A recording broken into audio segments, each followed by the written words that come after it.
Тынчтыкбек агай, мындай сөз эркиндиги демократия баалуулуктардын эң маанилүү деп койсок деле болот да. Анан Кыргызстанда дагы, башка өлкөлөрдө дагы ошол баалуулуктан кайтып жатканыбыздын себеби эмнеде көрөбүз? Бир гана ички факторго байланыштуу эмес да бул нерсе, туурабы? Мен жакында чек араласыз кабарчылар уюму бар эмес, эл аралык ошо медиа тармагындагы укук коргоо уюму, ошонун баяндамасын окуп калдым. Кыргызстан ошо 180 өлкөнүн ичинде бир кыйла артка чегинди, 24 бир турумга тепкичке кылды, түштү дегендей нерсени окуп калдым да. Бул албетте бизди түйшөлтөт, себеби Кыргызстан ошо 1990-жылдардын башынан тартып постсоветтик доордо ушул Түркстан чөлкөмүндө, жалпы Борбор Азия чөлкөмүндө мындай либералдуулугу менен айырмаланып келе жаткан өлкө да. Азыр дагы кыйла либералдуу, анда айтыш керек, себеби бизде көп эл аралык ар кандай агенттиктердин, ошо медиа уюмдардын хабы деп койсо болот да. Алардын бир топ уюмдары, бөлүмдөрү Кыргызстанда жайгашканда, андай кээ бир уюмдарды коңшу кээ бир авторитардык өлкөлөрдөн таба албайсың. Демек, ошол кайсы бир жеңип алуулар бар десек болот да, бирок жанагындай артка чегинүүнүн өзү менимче бир кайсы бир деңгээлде ушу турмуштун күзгүсү деп ойлойм. Себеби бизде жанагы Конституцияга өзгөртүү киргизгенден кийин аткаруу бийлигинин ролу, президенттик ыйгарым укуктары күчөбөдүбү? Мына ушул учурда башка бийлик бутактары бир аз чабалдай түштү. Мисалы үчүн парламент мурдагыдай күчтүү болбой калды, менин жеке түшүнүгүмдө. Алардын баардыгы жарандык коомго дагы таасир этти. Ушул жогорку кеңеш жарандык коомду төмөндөткөн, ошо жалпыга маалымдоо каражаттары жөнүндө бир улам жаңы мыйзамдык долбоор аркылуу буга чейинки жеңип алууларды улам алсыраткан бир мыйзамдарды киргизип, ошонун баардыгы жыйынтыгында бизде сөз эркиндиги кыйла жаңы коркунучка кептелип жаткандыгын айгинеледи десек болот да. Деги эле дүйнөлүк жүзүндө дагы оңчул күчтөр бийликке келиши, башка өлкөлөрдө дагы сөз эркиндиги чабуул болуп жаткан себеби, анан дагы бир иликтөө бар экен, шведтик институт жүргүзүптүр. Биринчи жолу ошол демократиялык мамлекеттер авторитардык мамлекеттерге салыштырмалуу азайып кетиптир да. Бул биринчи жолу катталыптыр. Деги эле ошол тенденция ошол жакка бурулуп жатканын эмнеден көрөсүз сиз? Менимче, эгер Кыргызстанды мындай коюп, жалпы дүйнөлүк агымды карасак, чын эле мурда салттык демократиячыл деген өлкөлөрдө дагы баягы сөз эркиндигин баалабаган күчтөр бийликке мыйзамдуу жол менен келип жатышат да. Анан алар жөн гана бийликке келбестен өздөрүнүн философиялык, саясаттык көз караштарын таңуулап жатышат. Аларга өзүнүн партиясынын же өзүнүн жеке бийлигинин мындан аркы чыңдалышын камсыз кылуу үчүн албетте либералдык басма сөздүн кереги жок. Ошондуктан алар либералдык басма сөздүн өзүнүн беделин кемсинткенге аракет кылышып, мүмкүн болушунча аларга ошол айрым батыш өлкөлөрүнүн өзүндө деле чабуул жасап жаткандарын көрөбүз да. Бул өтө кейиштүү нерсе. Мисалы үчүн, мына Борбордук Европадагы кыйла демократиячыл делген Мажарстанды алалы, Венгрияны алалы. Азыр ал жакта дагы басма сөз эркиндигине чабуул жасалды. Америка Коңшу Штаттарында менин түшүнүгүмдө азыркы президент Дональд Трамп дагы басма сөз эркиндигине карата мындай айтканда тескери көз караштагы саясатчы деп тааныйм. Себеби өзүн сындаган медиа өкүлдөрүнө ал демеле кыргыйдай тийгиси келет да. Ушундай учурлар кээ бир башка өлкөлөрдө да байкалып атат. Бирок мындай жарандык коом эркин болгон мамлекеттерде алар ушуга каршы күрөшүүдө. Ошол күрөштүн бири интернет. Эгер ачык интернет каражаттары аркылуу мындай социалдык тармактар аркылуу өзүнүн пикирин билдирүүгө дагы эле мүмкүн болуп аткан болсо, демек ал өлкөдө басма сөз кыйла эркин деп айта алабыз да. Анан алар бир жагынан жалаң өзүнүн өлкөсүнүн коому үчүн эмес, жалпы дүйнөлүк демократиялык жүрүм үчүн дагы салым кошууга тийиш деп эсептейм. Мына жакында Эркин Европа азаттык үналгысы деген корпорация бар эмеспи? Ошого каршы Трамптын өкмөтү бир катар чараларга барды, сот жараяндары жүрүп жатат. Мына каржы жылы Америкада ошо 1-октябрдан тартып жаңы каржы жылы башталат. Мына ошондон ары ушул медиа корпорация, ага байланыштуу башка дагы өнөктөш компаниялар эмне болот деген сарсанаа пикирлер дагы эле бар экен. Биз үчүн мындай авторитардык бир катар евразиялык мамлекеттер үчүн ушу эркин Европа азаттык үналгысы өзгөчө зарыл. Андан тышкары бул Британияда BBC дүйнөлүк кызматы бар. Ошо BBC дүйнөлүк кызматынын Кыргызстандагы колу кыргыз кызматы. Мына ушул кыргыз кызматтын чыңдоо менен катары эле таптакыр башка ушу чөлкөмдүк орус тилинде дагы бир медиа кызматтарын каржылайбыз деген сыяктуу пикирлер болуп аткандыгы бир аз кооптондурат. Себеби биз бул өлкөлөрдөгү жарандык коомдорду алсак, мына Өзбекстан, Казакстан, Кыргызстан, болочокто Түркмөнстан деле койгонот. Ошолордун негизги калктары өз эне тилдеринде сүйлөшөт. Алардын көпчүлүгү мурдагы Совет доорундагыдай, Советтик империя доорундагыдай орус тилинде сүйлөбөй калышты. Анан кайрадан эле ошо басым жасап орус тилинде аларга берүү даярдоо аракеттеринин өзү менимче мындай күлкүгө келерлик нерсе. Андан көрө алардын эне тилин чыңдап, андан тышкары лингва франка сыяктуу дүйнөлүк деңгээлдеги англис тили сыяктуу тилдерде ушундай маалыматтарды эркин жайылтуу зарылчылыгы бар да. Деги эле сиз өзүңүз ошол оптимисттик көз карашта турбайсызбы, Кыргызстандагы ошол сөз эркинин абалы боюнча? Анткени толкун менен кайталанып келет деп айтып калышат да.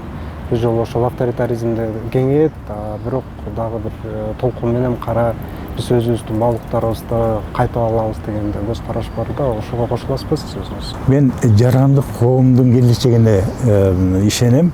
Жарандык коом кайсы бир деңгээлде артка чегинүүгө аргасыз болушу мүмкүн, бирок негизги асыл наркы бул сөз эркиндиги, басма сөз эркиндиги, ошо интернеттеги эркиндик. Ушуну жарандык коом түшүнөт деп ойлойм. Ошол үчүн ал күрөшө алат деп ойлойм. Себеби биз бул медианы жалаң гана ошо Кыргызстандын ички каражаттары аркылуу эмес, дүйнөлүк өнөктөштүк аркылуу дагы чыңдашыбыз зарыл деп эсептейм. Биз жалгыз эмесмиз. Анан дагы бир жагы, биз жалаң гана Кыргызстандын демократиясы үчүн эмес, жалпы чөлкөмдөгү демократиялык жүрүм үчүн салым кошуусу керек. Кыргызстан эле демократия болуп, коңшу Казакстан, Өзбекстан артта кала берсе, анда анын деле Кыргызстан үчүн терс кесепети бар. Ошон үчүн биз ошол жарандык коомдун эл аралык чөлкөмдүк деңгээлдеги ролун дагы баса белгилешибиз керек. Коңшу өлкөлөрдүн жарандык коомдору жана ачык медиалар менен сөз кызматташыбыз керек. Менимче биз мындай артка чегинген менен, бирок таптакыр ошо жетишкендиктерден кол жууп калдык деп айтуудан кайманабыз. Себеби азыр дагы эле жетишкендиктерди сактоо үчүн мүмкүнчүлүгүбүз бар. Сөзүңүздү улап байке, биз жалгыз эмеспиз деп калдыңыз. Ошол 90-жылдары өзгөчө бизди ошо демократиянын аралчысы деп атап келишкен. Чын эле ошого негиз болгон, бирок аралча катары жашаш кыйын экен. Эми ошол аралча статусунан арылдык десек болот да. Ошол авторитардык коңшу мамлекеттердин бизге болгон таасири, Кытай, Орусия сыяктуу мамлекеттер дагы таасирин ошол күчөшү менен дагы сөз эркиндигине тайып кеттик да. Биз буга кошуласызбы сиз? Туура, эми алар түздөн түз биздин кайсы бийлик бутагыбызга таасир этти деген бир маселе бар. Мисалы үчүн, биринчи президент Аскар Акаев өзү да Кыргызстанда демократиянын аралчасы бар деп мында батыш жака барганда мактанып сүйлөчү. Бирок дал ушул аралчаны муунтуунун алгачкы жана ыраттуу кадамдарынын баардыгын ушу президент өзү жасаган.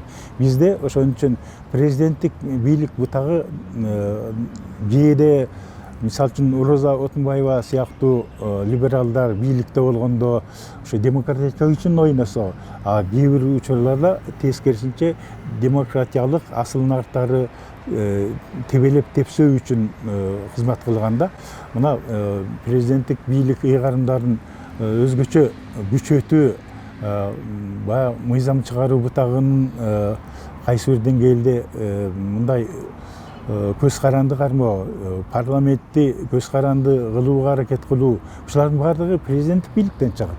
Демек, ошол биздеги бир катар артка чегинулөрдүн баардыгы ошол биздин көптөгөн президенттердин же Москвага, же Бейжиңге карагандыгы алардын бийлигинин авторитардык ыкмаларын өз үчүн өрнөк кылып алгандыгы болуп саналганда, демек биздин мындай жарандык коом ошону мындай коомдун азыркы деңгээлинин диагнозу катары карап, дайыма ошо президенттик бийликтен ошо биздин сөз эркиндиги, басма сөз эркиндигин талап кылган, аны менен мындай баарлашуу дагы болсун, ага талап кыла кое тургандай мыйзам чегиндеги иш аракеттерди да жүргүзүшү керек деп эсептейм. Бул менимче ошол маал менен өйдө төмөн болуп келген бир жүрүм болду.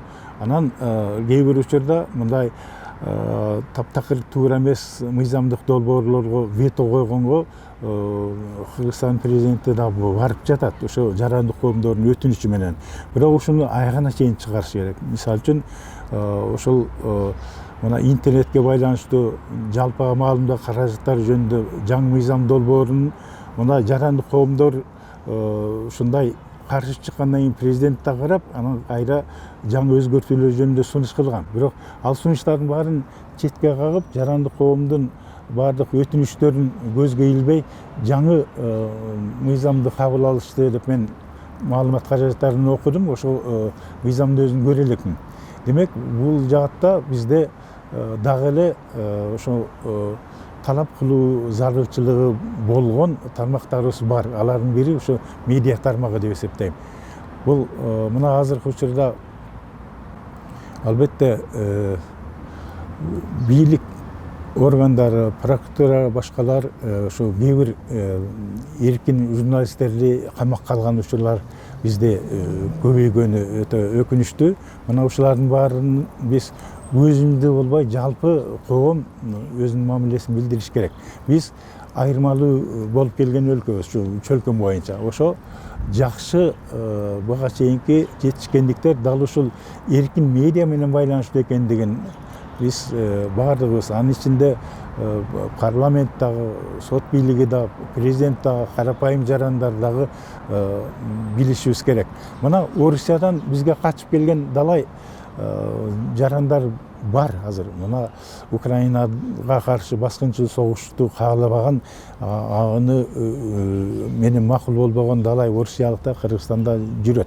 Бул жерде алар дароо эле бизде эркин медиа бар экенин көрүп атышат. Мисалы үчүн Орусияда Facebook сыяктуу коомдук тармактарды ачууга эч мүмкүн эмес. Бул жерде ээн эркин Facebook'tu, YouTube'tu башкаларды көрүп салыштырганга мүмкүнчүлүгү бар. Мына ушул деңгээлибизден кол жуубаш үчүн биз дагы жарандык коом дайыма сергек болушубуз керек деп эсептейм.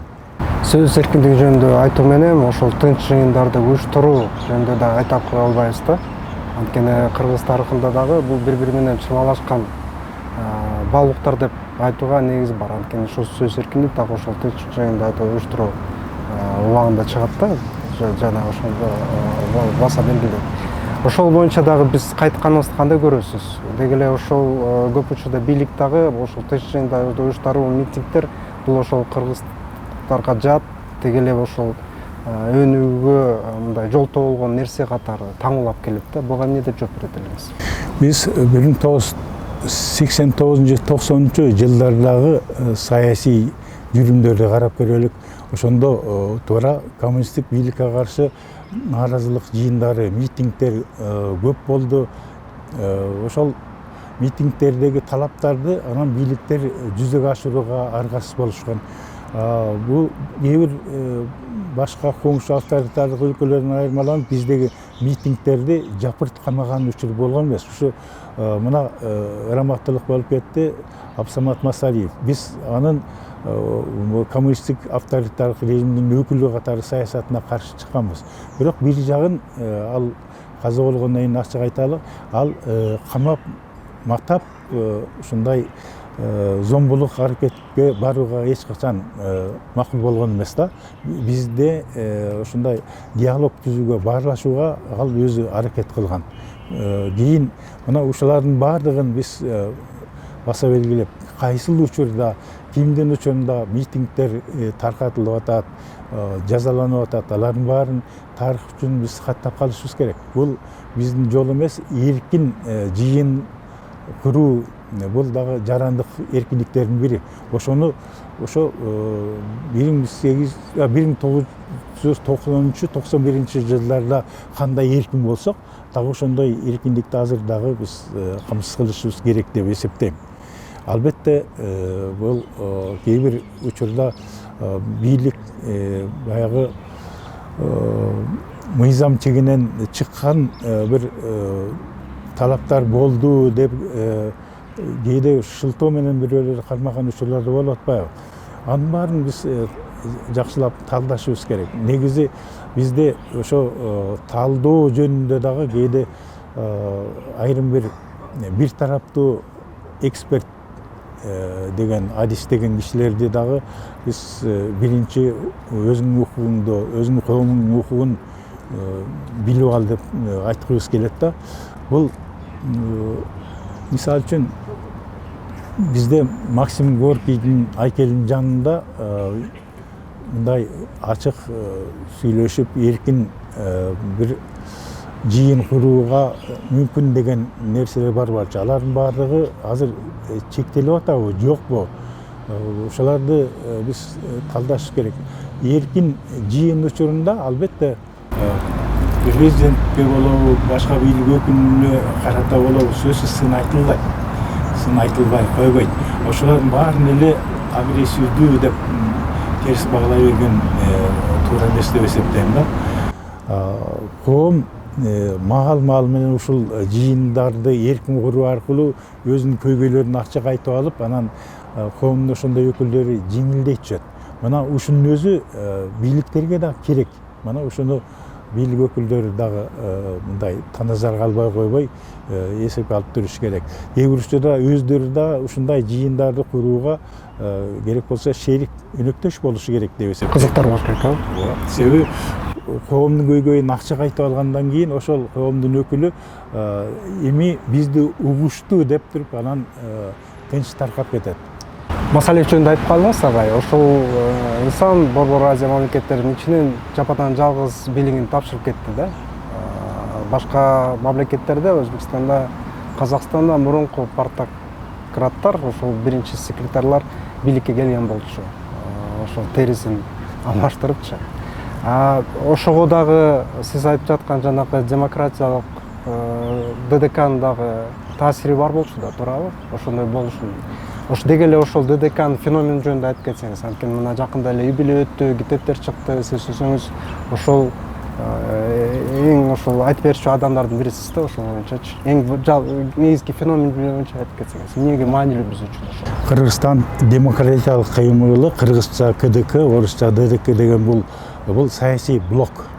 Азыркы күндүн терминин айтканда саясий блок, себеби бул кыймылдын ичинде бир нече өзүн чакан партия деп атаган уюмдар, чыгармачыл, көркөм уюмдар, анан эч бир уюмга кирбеген кээ бир мындай жарандар, мындай жигердүү жарандар да болду. Ошолордун баардыгын бириктирген бул өзүнчө бир блок болду, ынтымак болду. Бул мындай ынтымактар аз гана белгилүү гана убакытка түзүлөт негизи, андан кийин ыдырап кетет өзүнүн максатына жеткенден кийин.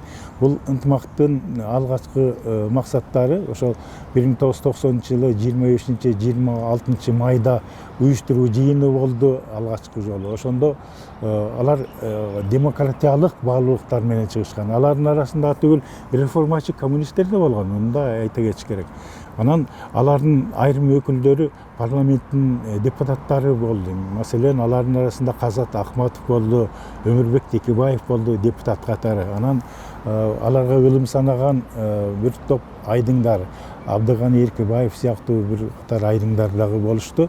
Түздөн түз бул уюмду алгач 5 тең төрага жетектеген аларды мен баардыгын чоо жайын айтып отурбайм. Бул блок болгон. Бул блоктун өзүндө бир жакшы сиз феномендик өзгөчөлүгү дегенде жалпы Кыргызстандагы демократиячыл өкүлдөрдү тегине, жынысына, динине карабастан чогулта алган. Себеби тиги отец Владимир деп атаган, Владимир ата деп атаган Филиппенштейн деген диниятчы Караколдон келген.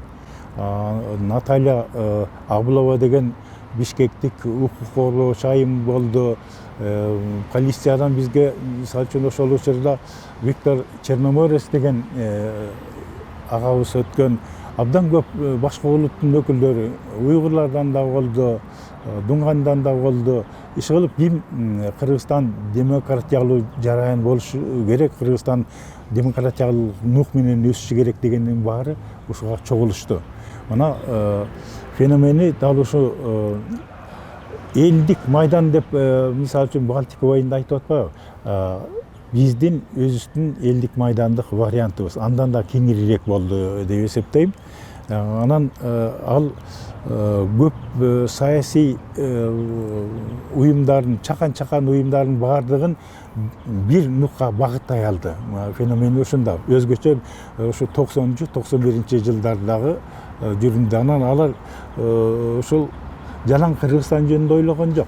Мисалы үчүн ошол 1990-жылы ушул КДКнын өкүлдөрү Украинада өткөн баягы Орусия кулдандырган элдердин жыйыны, конференциясы деген уюмга өзүнүн өкүлүн жиберген.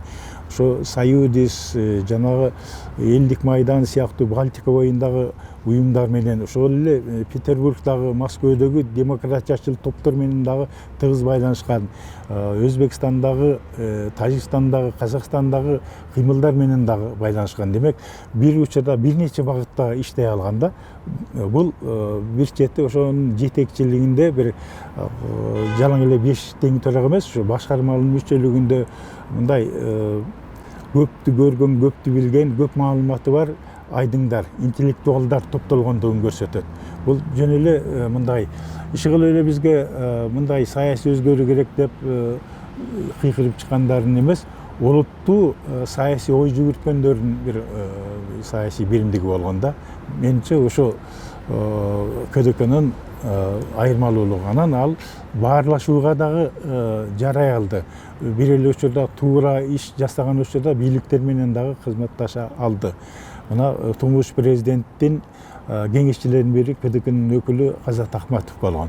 Анан баягы 1991-жылы эсимде кышында Балтика боюндагы жараянды танктар менен басып алганга аракет кылышканда Кремль Горбачевдун эле жоокерлери ошондо КДК ага каршы чыккан. Анан 1991-жылы 19-21 августтарда баягы айтылуу ГКЧП деген эскичил коммунисттердин көтүм аракети болбоду. Ошондо да КДК ачык айыптап чыккан уюмдардан болду да. Мына ушулардын баардыгы КДК өз учурунда тиешелүү саясий окуяларга карата өзүнүн баасын бере алган, анан элдин таламын чагылдыра алган уюм болгондугун көрсөтөт да. Бизде эми айтып калат эмеспи, ошол эгемендүүлүк бизде ошол Кудайдан берген белек депчи.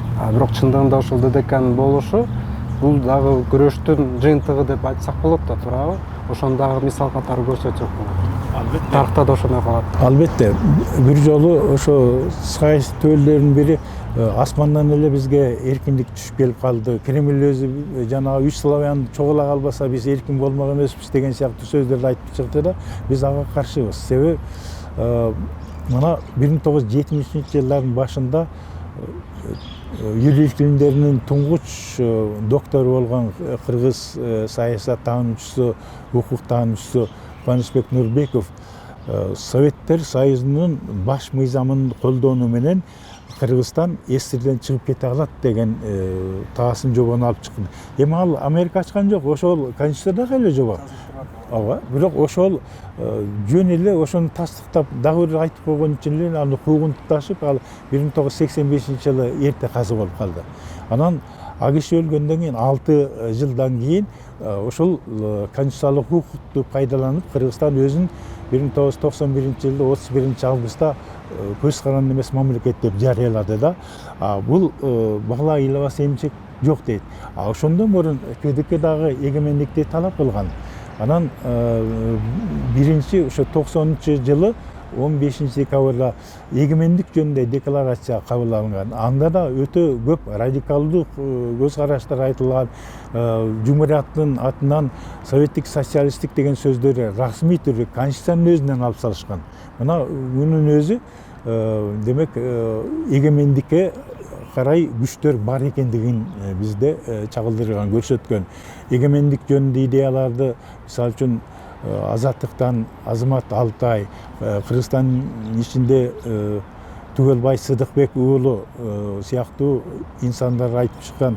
Чыңгыз Айтматовдун жанагы Маңкурт жөнүндө чыгармасынын өзү дагы биздин эгемендикке, тарыхый мураска умтулуубузду көрсөтөт. Мына 1916-жылы көтөрүлүштүн тарыхын жазган Кушбек Үсөнбаевдин чыгармасын кодулашкан учур болгон, өзүнүн ошо чыгармасы үчүн. Анда дагы 1916-жылда Кыргызстандын өкүлдөрү эгемен деп өзүнүн хандыгын түзүп атпайбы? Бул да эгемендик идеясы.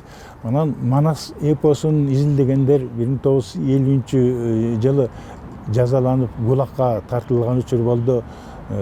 Тазабек Саманчын, Мар Бажиевдин атасы Ташым Бажиев, анан Зияш Бектенов үчөө. Ошонун ичинде Ташым Бажиев абакта өлдү. Зияш Бектенов менен Тазабек Саманчын аман-эсен кайтып келишти, бирок жарытылуу жумушка орношо албай калышты да. Мына алар дагы Манасты изилдегенде, Манастын өзү эгемендиктин идеясынын символу болуп саналган. Мына демек биз эгемендик үчүн дайыма ыраттуу ойлонуп, күрөшүп, ошону самап келгенбиз деп айтышыбыз керек. КДКнын өзүнүн түзүлүшү дагы эгемендикке карай кадамдардын бири болуп саналат.